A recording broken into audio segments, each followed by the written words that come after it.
Everyone acknowledges that tax reform is hard. Lawmakers have always wanted to lower people's taxes, but at the same time, they don't want to blow a hole in the federal budget deficit. It's already big enough.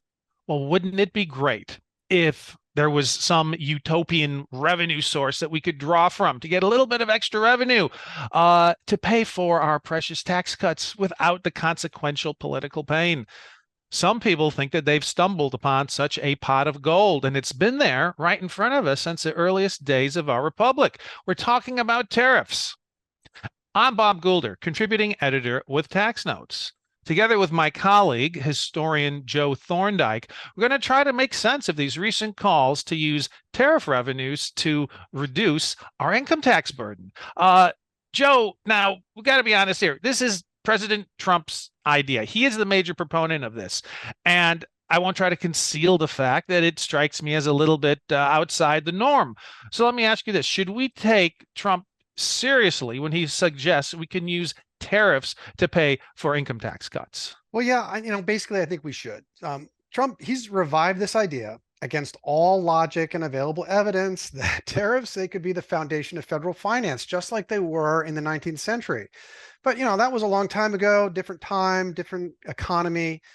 Still hasn't stopped Trump from saying he wants to use revenue from those higher tariffs to pay for cuts in other taxes like the corporate income tax, maybe others too. And I think we should take that seriously. Now, correct me if I'm wrong, but aren't tariffs regressive? So they're akin to a federal consumption tax, except narrowly focused on a selected pool of imported goods. So if you think this through, would it not be the case that using tariffs to finance income tax cuts really boils down to using a regressive tax source to finance a big reduction in a progressive income tax? Or am I missing something? No, I think, Bob, that you've got that exactly right. Tariffs are very regressive. Erica York, who's at the Tax Foundation, which is not exactly a liberal outfit, she pointed out that when Trump was president, he imposed about $80 billion worth of tariffs. It was one of the largest tax hikes in decades, and consumers paid for most of it in the form of higher prices at the cash register. So, by extension, another round of tariffs, and Trump wants bigger ones, would mean even more taxes pushed onto consumers. And if we use those tariff revenues to further cut the corporate income tax, which is paid mostly by the owners of capital, well, then yeah, we've traded a progressive tax for a regressive one by and large. So the most outlandish proposal here is to actually repeal the income tax altogether, eliminate it. No more income taxes as we know it. Get rid of them all and pay for that hole in the budget with revenues from tariffs, as if it were 1824 instead of 2024. Is that even possible mathematically? All right. So here are some inconvenient facts for Donald Trump. The contribution of tariffs to total federal revenue hasn't exceeded 90% since the Civil War, which was a while ago.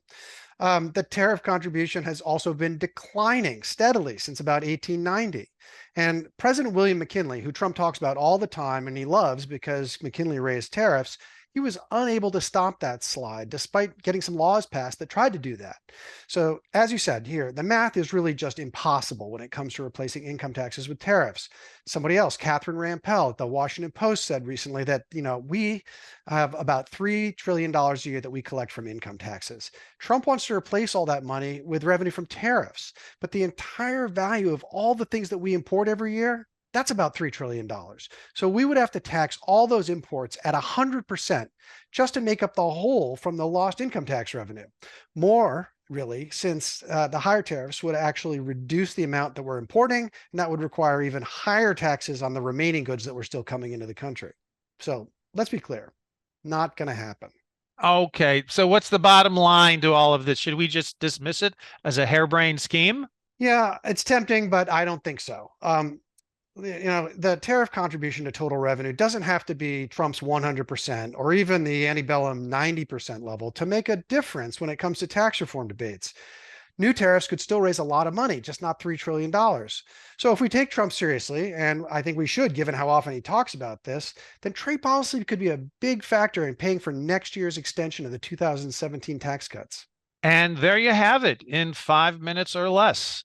The lowdown on using tariff revenues to pay for income tax cuts. Thank you, Joe, and thank everyone for watching. Want more like this? Subscribe for more tax videos. Special thanks to our executive producers, Jasper Smith and Paige Jones, showrunner and video editor, Jordan Parrish, and assistant video editor, Chris Trigo.